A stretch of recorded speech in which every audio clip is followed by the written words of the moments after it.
Prema மார்னிங்லேருந்து president ட்ரம்ப்போட inauguration போயிட்டு இருக்கு. So அதில் கீ பாயிண்ட்ஸ்லாம் எடுத்து இன்னைக்கு டிஸ்கஸ் பண்ணலாம். ஆமாம், இனாகிரேஷன் ஸ்பீச் பார்த்துருப்பாங்க. ரொம்ப மாசாக தான் இருந்ததுன்னு சொல்லணும். ஏன் நான் மாசாக இருந்ததுன்னா மாஸ் டிபோர்டேஷன் பற்றி நிறைய சொல்லியிருக்காங்க. ப்ளஸ் வந்து இமிக்ரேஷன், 2 நாடுகளுக்கு இடையான உறவு, இந்த மாதிரி நிறைய விஷயங்கள் வந்து பேசியிருக்காங்க. ஸோ இதுக்கப்புறம் என்ன நடக்க போகுது அப்படிங்கிறது ஒரு கேள்விக்குறியாக இருக்குது. ரொம்ப முக்கியமான விஷயம் என்னென்னா வந்து நம்ம கூட முதல் வீடியோலாம் பார்க்கும்போது சொன்னது வந்து நாளைக்கு எக்ஸிக்யூட்டிவ் ஆர்டர் சைன் பண்ணுவாங்க அப்படின்னு. இப்போவே வந்து ஓவல் ஆஃபீஸ் ட்ரம்ப் 2.2 வெர்ஷன் வந்து ரெடி ஆயிடுச்சு. அங்கே 12 வந்து பெண்ணு வச்சிருக்காங்க, அந்த ஃபோட்டோ காமிச்சாங்க இன்னைக்கான எக்ஸிக்யூட்டிவ் ஆர்டர் சைன் பண்ணுறது. ஸோ இந்த மாதிரி ரொம்ப ஹாட்டாக போயிட்டு இருக்கு. ஸோ அதுதான் வந்து இன்னைக்கு ஷார்ட்டாக வீடியோ வந்து பார்க்க போகிறோம். ஏகான்ஸ் ஆப்பை பற்றி நம்ம முதல்ல இருந்தே சொல்லிட்டு வந்துட்டு இருக்கோம். நான் இன்வெஸ்ட் பண்ண ஆரம்பிச்சது அதோட ப்ராக்ரஸ் வந்து கொடுத்துட்டு இருக்கேன். இப்போ பார்த்தீங்கன்னா வந்து 22% அதில் வந்து ரிட்டர்ன் இருக்கு. நம்ம வந்து இதை மேனேஜ் பண்ண வேணாம், அவங்களே மேனேஜ் பண்ணிப்பாங்க. அதுக்காக நம்ம சப்ஸ்கிரிப்ஷன் ஃபீ கொடுக்குறோம். சிம்பிள் பட் யூஸ்ஃபுல் இன்வெஸ்ட்மெண்ட் நான் நினைக்கிறேன். சப்போஸ் நீங்க அதை ட்ரை பண்ணா உங்களுக்கு ரிவார்ட்ஸ் இருக்கு. அதோட லிங்க் வந்து டிஸ்கிரிப்ஷன்லயும் பின்ட் கமெண்ட்ஸ்ல இருக்கு. ட்ரை பண்ணுங்க. Hey guys, welcome back to our channel. வணக்கம் நண்பர்களே, நான் உங்க பிரேம் பேசுறேன். நான் உங்க ஆர்த்தி பேசுறேன். பிரேமா, இந்த செரிமனி வந்து இண்டோர்ல தான் பண்ணாங்கல்ல, கிளைமேட் நல்லா இல்லன்ற ரீசன்னால. கரெக்ட். ஆல்மோஸ்ட் வந்து 40 வருடங்களுக்கு பிறகு வந்து இந்த மாதிரி வந்து இண்டோர்ல பண்றாங்க. அதற்கு முழுக்க காரணம் வந்து வெதர் தான். ஸோ நாங்கள் இருக்கிற ஏரியா எல்லாமே பயங்கர கோல்டு, பயங்கர விண்சில். ஸோ வெளில போய் கொஞ்ச நேரம் கூட நிற்க முடியாது. ஸோ அது வந்து நிற்கும் போது அவங்களோட உடல் உபாதைகள் நிறைய வருங்கிறதுனால அதை அவாய்ட் பண்ணிட்டு ஸோ இண்டோரில் தான் பண்ணாங்க. அவுட்டோரில் பண்ணி தான் இன்னும் கொஞ்சம் பிராண்டாக இருக்கிற மாதிரி கூட இருந்துக்கலாம். ஸோ இண்டோரில் பண்ணாலும் ரொம்ப ஷார்ட்டாக இருந்த மாதிரி இருந்தது. பட் ஸ்பீச் அதுதானே ரொம்ப முக்கியம். பிளேஸ் கொஞ்சம் கன்ஜஸ்டடா இந்த மாதிரி இருந்ததுல, ஏன்னா ஓவர் க்ரௌடா அந்த மாதிரி இருந்ததுல அந்த ரூமுக்கு. கரெக்ட். ஏன்னா 40 வருஷத்துக்கு பிறகு இந்த மாதிரி ஒரு பிளான் பண்றாங்க இண்டோர் அப்படிங்கிறதுனால. ஸோ அதனால அப்படி இருந்தது. பிரேமா, இந்த ஃபங்க்ஷனுக்கு வந்து யார் யாரெல்லாம் வந்திருந்தாங்க? ஆமா, மிக முக்கியமான ஒரு விஷயம் பார்க்குறோம் அப்படின்னு பார்த்தீங்கன்னா 1993க்கு அப்புறம் இருந்த எல்லா பிரசிடென்ட்டும் வந்திருந்தாங்க. ஒரு ஆல்மோஸ்ட் வந்து 30 வருடங்களாக அமெரிக்காவை ஆண்ட அனைத்து பிரசிடென்ட்டும் அங்கே இருந்தாங்க. பில் கிளின்டன்ல ஆரம்பிச்சு George W Bush, Barack Obama அவர்கள், Joe Biden and Trump. So இப்படி எல்லாருமே வந்து அங்கே இருந்தாங்க. அப்படி பார்க்கும்போது பில் கிளின்டன் அவங்க ஒய்ஃபோட வந்தாங்க, ஹிலாரி கிளின்டனோட வந்திருந்தாங்க. ஜோ பைடன் அவங்க ஒய்ஃப் ஜில் பைடனோட வந்திருந்தாங்க. கமலா ஹாரிஸ் வந்து வந்திருந்தாங்க. ஸோ இந்த மாதிரி வந்து அரசியல் அப்படின்னு பார்க்கும்போது எதிர்கட்சி வரிசையிலும் வந்து பாராட்டத்தக்கக்கூடிய ஒரு விஷயம் தான். ஏன்னா வந்து நம்ம நிறைய பார்த்துருக்கோம். நம்ம இந்தியாவை பொறுத்த வரைக்கும் அந்த கட்சியில் உள்ளவங்க பதவி இருக்கணும், அந்த கட்சி மக்கள் தான் இருப்பாங்க. ஸோ எதிர்கட்சியிலையும் வர்றதெல்லாம் ரொம்ப அபூர்வம். பட் அந்த மாதிரி ஒரு விஷயம் நடக்குது அமெரிக்காவில், பாராட்டத்தக்க ஒரு விஷயம். டெக் சைடுன்னு பார்க்கும்போது சிஇஓஸ் எல்லாமே வந்தாங்க. நீ அதை பார்க்கும்போது ஆச்சரியமா, ஒரு ரோ ஃபுல்லாக பார்த்தீங்கன்னா வந்து ஆல்மோஸ்ட் பல $1 trillion உட்காந்துருந்தாங்கன்னு தான் வந்து சொல்லணும். அப்படியே மார்க் ஜக்கர்பர்க் அவங்க பக்கத்துலேயே பார்க்கும்போது ஜெஃப் பெசோஸ் உட்காந்தாங்க. CEO Google CEO Sundar Pichai பக்கத்தில் எலான் மஸ்க் அவங்க உட்காந்தாங்க. ஆப்பிள் சிஇஓ டிம் குக் வந்திருந்தாங்க. மிக முக்கியமான விஷயம் டிக்டாக் சிஇஓ வந்திருந்தாங்க. டிக்டாக் வந்து பேன் பண்ணாங்க, அப்புறம் வந்து ட்ரம்ப் பாஸ் பண்ணாங்க. ஸோ அதெல்லாம் வேற ஒரு டிஸ்கஷன். பட் இப்படி நிறைய சிஇஓஸ், ஓபன் ஏஐ சிஇஓஸ் வந்திருந்தாங்க. இந்த மாதிரி பல சிஇஓஸ் வந்திருந்தாங்க. வெளி கண்ட்ரிலேருந்து யாரெல்லாம் வந்து? ஆமா, ரொம்ப முக்கியம். வெளி கண்ட்ரில யார் வந்திருந்தாங்கன்னு பார்க்கும்போது அர்ஜென்டினா பிரசிடென்ட் வந்திருந்தாங்க, நம்ம முன்னாடி வீடியோல சொல்லியிருந்தோம். இட்டாலியன் பிரைம் மினிஸ்டர் வந்திருந்தாங்க. ஸோ மிக ஆச்சரியத்தக்க கூடிய ஒரு விஷயமா என்னதுன்னா சைனாவோட வைஸ் பிரசிடென்ட் வந்திருந்தாங்க. அது வந்து ரொம்ப எனக்கு சர்ப்ரைசிங்கா இருந்தது. நான் வந்து இவங்க அழைப்பு விடுத்தாங்கன்னு நம்ம பார்த்துருந்தோம். அவங்க நிராகரிச்சிருவாங்க, இல்லை வர முடியாதுன்னு சொல்லிடுவாங்கன்னு நினைச்சேன். ஆனால் வந்து அப்படி இல்லை. அவங்க வைஸ் பிரசிடென்ட்டா இங்கே வந்து நாமினியா வந்து அனுப்பி வச்சது வந்து ஆச்சரியமான ஒரு விஷயமா தான் இருந்தது. ஸ்பீச்சில் வந்து இன்னைக்கு ஃபர்ஸ்டா அட்ரஸ் பண்ண விஷயம் எது, அதை பற்றி சொல்லுங்க. ட்ரம்ப் அவர்கள் ஸ்பீச்சில் எதை ஃபர்ஸ்ட் அட்ரஸ் பண்ணியிருப்பாங்கன்னு நினைக்கிறேன்? Illegal immigrants. கரெக்ட். ஸோ ஏன்னா வந்து அவங்களோட கேம்பெயின் ஆரம்பிச்சதுலேருந்து அதுக்கு முன்னாலேருந்து சொல்லிட்டு இருக்க விஷயம் வந்து immigration or illegal immigrants. So அதை வந்து நம்ம கண்ட்ரோல் பண்ணோம், பார்டர் செக்யூரிட்டி அப்படின்னு சொல்லிட்டு இருக்காங்க. ஸோ அதுதான் வந்து பிரதானமாக ஆரம்பிச்சாங்க. So immigration and border security அதை பற்றி சொல்லும் போது மிக முக்கியமான ஒரு வார்த்தை சொல்லியிருந்தாங்க, national emergency at the southern border. அதற்கான எக்ஸிக்யூட்டிவ் ஆர்டர் நான் இன்னைக்கு சைன் பண்ண போறேன் இன்னைக்கு அப்படிங்கிறது ரொம்ப முக்கியமான ஒரு வார்த்தை. நாங்கள் இந்த வீடியோ எடுக்கிறது கொஞ்சம் நேரத்துக்கு அப்புறம் எக்ஸிக்யூட்டிவ் ஆர்டர் சைன் பண்ணியிருப்பாங்கன்னு நினைக்கிறேன். இப்போ வந்து கேபிட்டல் அரேனாலோட ட்ரம்ப் அவர்களோட ஸ்பீச் போயிட்டு இருந்தது. அவங்க ஃபேமிலி எல்லாருமே இன்னும் பேசிட்டு இருந்தாங்க, அதை நாங்கள் பார்த்துட்டு தான் வந்தோம். ஸோ இதுக்கு அப்புறம் வந்து அந்த எக்ஸிக்யூட்டிவ் ஆர்டர், அதாவது சதர்ன் பார்டரில் நேஷனல் எமர்ஜென்சிங்கிற எக்ஸிக்யூட்டிவ் ஆர்டர், அது ரொம்ப முக்கியம். அவங்க பார்டர் அடிக்கடி சொல்லும்போது நான் எல்லா வீடியோ சொல்லியிருக்கேன், அதை வந்து நம்ம அண்டர் எஸ்டிமேட் பண்ணக்கூடாது அப்படிங்கிறது ரொம்ப முக்கியமான ஒரு விஷயம். என்ன சொல்லியிருக்காங்கன்னா சிபிபி ஆப்பை வந்து நான் வந்து வந்த உடனே வந்து அதை நீக்கிடுவேன், ஸ்கிராப் பண்ணுவேன் இருக்காங்க. எஸ், சிபிபி ஆப்பை வந்து ஸ்கிராப் பண்ணிட்டாங்க. இன்னொரு விஷயம் என்ன சொல்லியிருக்காங்கன்னா இதுக்கப்புறம் அசைலம் வந்து யாராவது அப்ளை பண்ணிட்டு வெயிட் பண்றவங்க மெக்சிகோலே இருங்க அப்படின்னு வந்து சொல்லியிருக்காங்க. இந்த மாதிரி நிறைய விஷயங்கள் வந்து போயிட்டு இருக்கு. நான் வந்து ஏலியன் எனிமீஸ் ஆக்டை வந்து திரும்ப கொண்டு வருவேன் அப்படின்ட்டு இருக்காங்க. இது வந்து பிராங்க்லின் டி ரோசல்வர்ட் காலத்தில் யூஸ் பண்ணப்பட்டது. எப்பெல்லாம் வந்து போர்கள் நடக்குதோ அப்பெல்லாம் வந்து யூஸ் பண்றாங்க. ஈவன் 1950s டிபோர்ட் பண்றதுக்கு யூஸ் பண்ணியிருந்தாங்க. ஸோ அந்த மாதிரியான ஒரு சுச்சுவேஷன் திரும்ப கொண்டு வருவேன் அப்படின்னு. ஸோ எங்க வந்து முடிகிறாங்கன்னு பார்த்தோன்னா மாஸ் டிபோர்டேஷன் கண்டிப்பா பண்ணுவேன், அது ரொம்ப ஸ்ட்ரிக்டா இருக்காங்க. பிளஸ் பார்டர் செக்யூரிட்டி இன்னும் இன்க்ரீஸ் பண்ணுவேன், இன்னும் நிறைய அங்கே வந்து பேட்ரோல் போடுவேன். பிளஸ் அந்த வால் ஏற்கனவே பாதியில் நிற்கிற அந்த வாளை வந்து எக்ஸ்டெண்ட் பண்ணும், இந்த மாதிரி நிறைய விஷயங்கள் வந்து அது அவரோட பேச்சில் வந்து பிரதானமாகவே இருந்தது. அப்புறம் கல்ஃப் ஆஃப் அமெரிக்கான்னு சொன்னாங்கல்ல, அது என்னது? அது ரொம்ப முக்கியம். கல்ஃப் ஆஃப் மெக்சிகோங்கிற பேரை நான் மாற்றுவேன் கல்ஃப் ஆஃப் அமெரிக்கா. காரணம் அது வந்து பெரும்பாலான அந்த கடல் பரப்பு வந்து அமெரிக்காக்குள்ள வருது. ஸோ கல்ஃப் ஆஃப் அமெரிக்கா தான் சொல்லுவேன்னாங்க. சொல்லி முடிக்கல. இன்னைக்கு வந்து உடனே வந்து புளோரிடாவோட கவர்னர் ரான் டிசாண்டிஸ் பார்த்தோன்னா அவங்க வந்து ஒரு வெதர் அறிக்கை விடும்போது கல்ஃப் ஆஃப் அமெரிக்கானே வந்து சொல்லியிருக்காங்க. Gulf of America, Gulf of Mexico மட்டும் அப்படி பிரச்சனை இல்லை.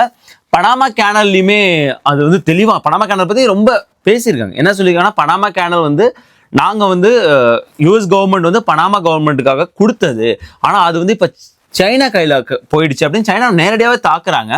அதுதான் எனக்கு ஆச்சரியமா இருந்தது. சைனாவோட வைஸ் பிரசிடென்ட் வந்து வந்தது.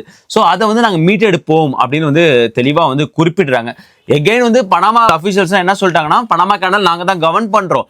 இங்கே உள்ள போர்ட்டுகளில் 2 போர்ட் மட்டும் ஹாங்காங்குள்ள ஒரு கம்பெனி வந்து பார்த்துக்கிறாங்க, தவிர சைனா இதில் வந்து இன்டர்ஃபியர் ஆளும் சொன்னாலுமே வந்து இவங்க கேட்கறதா இல்லை. ஸோ பனாமா கேனல்ங்கிற ஒரு பிரச்சனை பெரும் பிரச்சனை. நம்ம முன்னாடியே பார்த்தோமே Greenland, even Mexico, Canada tariffs இதெல்லாம் தாண்டி இது ஒரு பெரும் பிரச்சனையாக தான் பார்க்குறாங்க. டாரிஃப் பற்றியும் பேசியிருந்தாங்கல்ல பிரேமா? கரெக்ட். ஸோ டாரிஃப்ஸ் பற்றி பேசும்போது என்ன சொன்னாங்கன்னா வந்து ஓப்பனாக சொன்னாங்க, நான் கனடா மெக்சிகோக்கும் நிறைய டாரிஃப்ஸ் விதிப்பேன் ப்ளஸ் சைனாக்கும். ஸோ அதன் மூலியமா இங்கே உள்ளவங்க வந்து ரிச் ஆவாங்க, இங்கே நிறைய ரெவன்யூ வரும், நம்ம மக்களுக்கு ரொம்ப நல்லா இருக்கும் அப்படின்னு சொன்னாங்க. ஆனால் உண்மை வந்து வேற விஷயமா இருக்கும் இல்லையா? இப்போ சைனா மேலே டாரிஃப்ஸ் விதிக்கிறேன்னு வச்சுக்கோங்க, அங்கேருந்து வரக்கூடிய பொருட்கள் நிறுத்த மாட்டாங்க. ஸோ அந்த பொருளோட விலை இங்கே ஏறும். இப்போ ஒரு $1.25 டாலர் டீல இருக்குது, $1.5 போகும். ஏன் மக்கள் தான் அது போய் சேரும் நான் நினைக்கிறேன். ஈவன் கனடாலேருந்து தான் நிறைய இங்கே வீடு கட்டுறதுக்கான வுட்ஸ் எல்லாம் வந்துகிட்டு இருக்கு. இப்படி வந்து நீ அதை வந்து நீ நிறுத்த முடியாது இல்லையா? நீ டாரிஃப்ஸ் அதிகமாக விற்கும் போது அந்த வுட்டோட விலை அதிகமாகும். அதனால இங்கே ஹவுசிங்கோட மார்க்கெட் இன்னும் அதிகமாகும், ஹவுசிங் கிரைசஸ் தான் வரும். நம்மள்ட்ட அந்த ரா மெட்டீரியல்ஸ்லாம் இருக்கு, சப்ளஸாவே இருக்குன்னா நீ வெளிலேருந்து கொண்டு வரும்போது நிறைய வரியை விதிக்கலாம். ஆனால் அப்படி இல்லாமல் நீ வரி விதிக்கும் போது அது எகைன் வந்து அவங்க மக்களுக்குமே வருமே ஆர்வலர்களோட கருத்தாக இருக்கு. பட் அவங்க சொன்னது, ட்ரம்ப் அவர்கள் சொன்னது இந்த ஒரு விஷயம் தான், நிறைய டாரிஃப்ஸ் வரப்போகுது. ஸோ அதனால இங்கே ஒரு ரெவன்யூ வந்து அதிகமாக போகுது அப்படின்னு சொன்னாங்க. பிரேமா, அதுக்கப்புறம் இன்னொரு விஷயம் சொல்லியிருந்தாங்கல்ல, $2 கீழே வந்து பெட்ரோலோட ரேட் வரும்னு, அது வரத்துக்கு சான்சஸ் இருக்கா? ஆமா, அது வந்து அவங்க கேம்பெயின்லயும் சொல்லிட்டு இருந்தாங்க. இன்னைக்கும் அதை பத்தி வந்து நிறைய விஷயம் வந்து சொல்லியிருந்தாங்க. அதெல்லாம் வந்து சொல்லும் போது அந்த நியூ கிரீன் டீல் வந்து அதாவது பைடன் காலத்துல போடப்பட்டது வந்து ரிவோக் பண்ணுவோம், இவி வெஹிக்கிள் மேண்டேட் ரிவோக் பண்ணுவோம் அப்படின்னு சொல்லியிருக்காங்க. ஸோ இதனால வந்து இடையில வந்து என்ன நினைச்சுன்னு தெரியும், நிறைய பேர் டெஸ்லா வாங்கினாங்க. அது காரணம் ஃபெடரல் கவர்மெண்ட் கொடுத்த டாக்ஸ் கிரெடிட், டெஸ்லாக்கு அதாவது எலக்ட்ரிக் வெஹிக்கிள் கொடுத்த டாக்ஸ் கிரெடிட். ஸோ நிறைய நம்ம இந்தியர்கள் வந்து அதை யூஸ் பண்ணாங்க. இந்தியர்கள் கையில் இப்போ டெஸ்லா இல்லாத இந்தியர்களை பார்க்க முடியாதுங்கிற அளவுக்கு வந்து வாங்கினாங்க. ப்ளஸ் வந்து அவங்களோட 0% இன்ட்ரெஸ்ட் ரேட் இதெல்லாம் ஒரு காரணமா இருந்தது. ஸோ இப்படி வந்து ட்ரம்ப் வந்து அதுக்கு ஆப்போசிட்டா போகும்போது இது எகைன் எலான் மஸ்க் இவங்க கூட்டத்தில் உள்ளவங்க தான் இல்லையா? ஸோ எலான் மஸ்க் வந்து எப்படி அதை எடுத்துக்க போறாங்கன்னு தெரியல. பட் ஸ்டில் வந்து ட்ரம்ப் என்ன சொல்றாங்கன்னா வந்து ட்ரில் பேபி ட்ரில்னு சொல்றாங்க. ஸோ நிறைய வந்து இங்க ட்ரில் பண்றதுக்கான ஆர்டர் கொடுப்பேன், அதாவது பூமியிலேருந்து வந்து எரிவாயுவை எடுக்கிறது. ஸோ இது வந்து கிளைமேட்டுக்கு உகந்தது இல்லை, இது எல்லாருக்குமே தெரிஞ்ச விஷயம் தான். அந்த டிபேட்குள்ளே போவேன் இப்போதைக்கு. ட்ரில் பேபி ட்ரில் அதன் மூலியமா வந்து $2 கீழே வருங்கிறாங்க. ஸோ பட் நிறைய ஆர்வலர்கள் பேசும்போது, அதாவது நிறைய இந்த துறையில வந்து வல்லுநர்கள் பேசும்போது, இந்த மாதிரி கடந்த காலத்துல பிரசிடென்ட் ட்ரை பண்ணியிருக்காங்க, ஆனா $2 கீழே கொண்டு வர முடியுமா, அது பிரசிடென்ட் கையில இருக்கா அப்படின்னு தெரியலன்னு சொல்றாங்க. ஸோ இது எந்த அளவு $2 பெட்ரோலுங்கிறது நல்ல விஷயம் தான், நடந்தா ரொம்ப நல்ல விஷயம். ஆனா எந்த அளவுக்கு சாத்தியமான ஒரு விஷயம் தெரியல. வேற என்னென்ன விஷயம் பிரேமா அவங்க டிஸ்கஸ் பண்ணாங்க? ஆமா, இன்னொரு முக்கியமான ஒரு விஷயம் வந்து டிஸ்கஸ் பண்ண வந்து டிரான்ஸ்ஜெண்டர் பத்தி. ஸோ தெளிவா ட்ரம்ப் அவர்கள் சொன்ன என்னன்னா, நான் வந்து ஒன்லி 2 genders தான் சொல்லுவேன், மேல் அண்ட் ஃபீமேல் அப்படின்னு வந்து சொல்லிட்டாங்க. ஸோ இவங்க வந்து தெளிவாக அந்த விஷயம் சொல்கிறாங்க. இவங்க வந்து எப்பயுமே ரிபப்ளிகன்ஸ் அண்ட் தர் பார்ட்டி வந்து LGBTQ வந்து ஆப்போசிட் தான் இருப்பாங்க, டெமோக்ராட்ஸ் வந்து சப்போர்ட்ஸாக இருப்பாங்க. ஸோ இதை வந்து ட்ரம்ப் அவர்கள் இந்த கையில் எடுக்கிறாங்க. ட்ரம்ப் சொல்லும்போது எல்லாரும் எழுந்து நின்று கை தட்டுறாங்க. ஸோ இந்த மாதிரி எல்லா விஷயம் சொல்லும் போதும் எல்லாரும் எழுந்து நின்று கை தட்டினாங்க. பைடன் பிளஸ் டெமோக்ராட்ஸ் அங்கே இருந்தாங்களே யாருமே கைத்தட்டல, எழுந்து நிற்கல. ஆனால் ஒரு விஷயத்துக்கு பைடன், கமலா ஹாரிஸ் எல்லாருமே எழுந்து நின்று கைத்தட்டினது ஒரு விஷயம் என்னன்னா வந்து இஸ்ரேலில் நடக்கிற அந்த போர். ஸோ இஸ்ரேலுக்கும் பாலஸ்தீனத்துக்கும் நடக்கிற போர் நான் வர்றதுக்கு முன்னாடி நிப்பாட்டோன்னு சொன்னேன், நின்றுடுச்சு. ஹோஸ்டேஜஸ்லாம் வெளியிட்டு இருந்தாங்க, பிணைக்கதிகள் எல்லாருமே விடுவிக்கப்பட்டாங்கிற சந்தோஷமான ஒரு விஷயம் சொல்லும்போது எல்லாருமே சந்தோஷமா நின்று கைத்தட்டினாங்க. ஸோ அதுதான் உலகம் வந்து எதிர்பார்க்கிறது, போர்கள் நிறுத்தப்பட வேண்டும் அப்படிங்கிறது தான். ஸோ அதை வந்து ட்ரம்ப் அவர்களும் சொன்னாங்க. ஸோ இதுக்கப்புறம் வந்து எந்த ஒரு போர்ல நேரடியாக இன்வால்வ் ஆகலையோ அந்த போர் நமக்கான ஃபண்டோ நம்ம இன்வால்வ்மெண்ட்டோ இருக்கக்கூடாது அப்படின்னு சொன்னாங்க. அது மறைமுகமா எங்க சொல்றாங்கன்னு எல்லாருக்குமே தெரியும், ரஷ்யா உக்ரைனை பத்தி தான் சொல்றாங்க. ஸோ அதுல வந்து இதுக்கு மேல வந்து இவங்களோட கை எவ்வளவு தூரம் இருக்கும், இல்ல அமெரிக்காவோட சப்போர்ட் எவ்வளவு தூரம் இருக்க போகுது அப்படின்னு தெரியல. ஒருவேளை அந்த போரும் நிறுத்தப்பட்டால் ரொம்ப சந்தோஷம். ஸோ இதெல்லாம் வந்து ஒரு சந்தோஷமான விஷயமா பாக்குறேன். கனடா, மெக்சிகோ, சைனா மேல கொடுக்குற டாரிஃப்ஸ் வந்து எந்த அளவுக்கு மக்களோட இந்த இன்ஃபிளேஷன்ல இம்பாக்ட் ஆக போகுதுன்னு தெரியல. ஆனா அவங்க சொல்லியிருந்தாங்களே பிரேமா இன்ஃபிளேஷன் வந்து கம்மி பண்ணுவேன். அதுதான் இப்போ வந்து இருவேறு கருத்துக்கள் இருக்கு. இப்போ இன்ஃபிளேஷன் கம்மி பண்ணோம்னா அதுக்கான வரைமுறை என்னன்னு இன்னும் சொல்லல. ஸோ இந்த மாதிரி இன்னும் இந்த டாரிஃப்ஸ் எல்லாம் ஏத்துறதுனால இங்க இன்ஃபிளேஷன் ஏறும்னு சில பேர் வந்து எக்கனாமிஸ்ட் வந்து சொல்றாங்க. பிளஸ் நம்ம இப்போ மாஸ் டிபோர்டேஷன் பண்ண போறோம், ரொம்ப பேரை வெளில அனுப்ப போறோம். நிறைய வந்து இங்க ஒர்க்கிங் பீப்புள், நீங்க எவ்வளவு பேர் அனுப்ப போறீங்களோ நிறைய பேர் இங்க வந்து ஒர்க் பண்றவங்களா இருக்காங்க, ஃபார்ம்ஸ்ல ஒர்க் பண்றவங்களா இருக்காங்க, இன்னும் பில்டிங் கன்ஸ்ட்ரக்ஷன் பெரும் பெரும் வேலைகள் இருக்கக்கூடியதா இருப்பாங்க. ஸோ இவங்களை வந்து ரீப்ளேஸ் பண்ணும்போது இல்ல ரீப்ளேஸ் பண்ண ஆள் கிடைக்காத போது விலை ஏறும் இல்லையா, அவங்களுக்கான வருமானம் செலவினங்கள் அதிகமாகும். ஸோ இன்னும் இன்ஃப்ளேஷன் இது பாதிக்கணும் ஒரு கருத்து இருக்கு. ஸோ இதெல்லாம் வந்து வெயிட் பண்ணி தான் பார்க்கணும் அந்த இன்ஃப்ளேஷன் எப்படி போகுதுன்னு. பட் ஸ்டில் வந்து இன்னைக்கு நிறைய எக்ஸிக்யூட்டிவ் ஆர்டர் சைன் பண்ண போறாங்க. நிறைய எக்ஸிக்யூட்டிவ் ஆர்டர் எது சம்பந்தமா இருக்க போகுதுன்னா இமிகிரேஷன் அது சம்பந்தமா இருக்க போகுது. பிரேமா நீங்க நேற்று ஒரு விஷயம் சொன்னீங்களே, இந்த விஷயத்த வந்து நேற்று வீடியோல சொல்ல மறந்துட்டேன், அது என்னன்னு சொல்லுங்க. ஆமா, ஸோ நேற்று ஒரு விஷயம் நான் வந்து ரொம்ப முக்கியமான விஷயம் நான் சொல்ல மாட்டேன். என்னன்னா வந்து இல்லீகல் இமிகிரன்ஸ்லாம் நீங்க ரிமூவ் பண்ண போறீங்க. டாம் மவுண்ட்ட கேட்கும்போது அவங்க சொன்ன விஷயம் அதுதான். ஸோ அவங்க தான் பார்டர் சார். இப்படி அவங்க என்ன சொன்னாங்கன்னா வந்து illegal immigrants, criminal gangs, criminal records வந்து ரிமூவ் பண்ணுவோம். பிளஸ் ரொம்ப முக்கியமான விஷயம், லீகல் இமிகிரன்ஸ்டும் கிரிமினல் ரெக்கார்ட்ஸ் இருந்துச்சுன்னா அவங்களையும் நாங்கள் டீபோர்ட் பண்ணுவோம்னு இருக்காங்க. இந்த கிரிமினல் ரெக்கார்டு அப்படின்னு அவங்க எது சொல்றாங்கன்னா இந்த ட்ரங்க் அண்ட் டிரைவையுமே அவங்க சேர்த்து சொன்னாங்க. ஸோ அது ரொம்ப முக்கியமான ஒரு விஷயம். தயவு செஞ்சு நான் வந்து நம்ம மக்கள்கிட்ட வந்து ரொம்ப ட்ரங்க் அண்ட் டிரைவ் பண்றது கண்டிப்பா வந்து சேஃப் கிடையவே கிடையாது. கொஞ்சமாவது குடிச்சிட்டு ஓட்டலாம், நம்ம அது கீழே தான் இருக்கும்னு கூட நினைச்சாங்க. அது உங்க உயிருக்குமே சேஃப் கிடையாது. பிளஸ் அது வந்து அஃபிஷியலாவே அந்த மாதிரி கிரிமினல் ரெக்கார்டு இருக்கும்போது அவங்களை டிபோர்ட் பண்றதுக்கான வாய்ப்பு இப்போ அதிகமாயிடுச்சு. இது வந்து அவங்க வாயிலே சொன்னதான் உங்க ஸ்கிரீன்லயும் பார்க்க முடியும். ஸோ தயவு செஞ்சு ட்ரங்க் அண்ட் டிரைவ் பண்ணாதீங்க. இது நான் வந்து நம்ம கம்யூனிட்டி மக்கள்கிட்ட சொல்லணும்னு நினைச்சேன், போன வீடியோ நான் சொல்ல மறந்துட்டேன். ஸோ அதான் இந்த வீடியோல ஆட் பண்றது. பிரேமா, விவேக் ராமசாமி வந்து இப்போ டாஜ்ல இல்லைன்னு சொன்னீங்களா, அது என்னது? ஆமா, டாஜ்னு எல்லாருக்கும் தெரியும், Department of Government Efficiency. So அதுல இருந்து விவேக் ராமசாமி அவர்களே நீக்கியிருக்காங்க. ஏனென்றால் இன்னொரு பக்கம் சந்தோஷமான விஷயம் தான், ஒஹாயோட கவர்னரா அவர் 2026 ரன் பண்ண போறாங்க. ஸோ இப்போ மைக் டிவைன் இருக்காங்க இல்லையா, 2 முறை வந்து மைக் டிவைன் வந்து இருக்காங்க. இப்போ வந்து விவேக் ராமசாமி மேக்ஸிமம் வந்து விவேக் ராமசாமிக்கு நல்ல சப்போர்ட் இருக்க வாய்ப்பு இருக்கு. ஆனால் ஏற்கனவே இது வந்து ரெட் ஸ்டேட்டா பாக்குறோம் ஒஹாயோ. பிளஸ் விவேக் ராமசாமி இங்கே பிறந்தவர், சின்சினாட்டி பக்கத்துல மேன்சன் நினைக்கிறாங்க தான் வந்து பிறந்தாரு, எல்லாருக்கும் தெரியும். இங்க வந்து இப்போ பிராங்க்லின் கவுண்டில தான் இருக்கிறாங்க.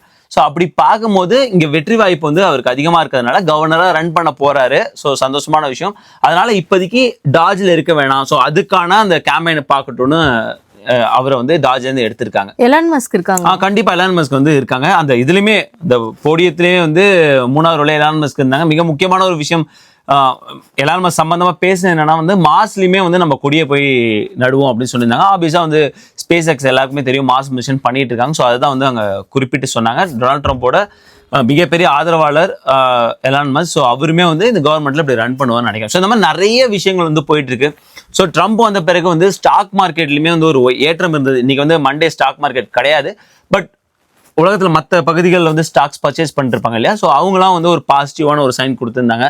ட்ரம்ப் அந்த மீம் காயின் நான் சொன்னேன் இல்லையா, கிரிப்டோல இறங்கியிருக்காங்க மெலனா ட்ரம்ப் அவர்கள். ட்ரம்ப்புங்கிற ஒரு கிரிப்டோ காயினை வந்து இன்ட்ரோடியூஸ் பண்ணிருக்காங்க. இந்த மாதிரி நிறைய விஷயங்கள் பேக் டு பேக் போயிட்டு இருக்கு. முதல்ல என்னென்ன எக்ஸிக்யூட்டிவ் ஆர்டர்ஸ் போடுறான்னு பார்ப்போம்.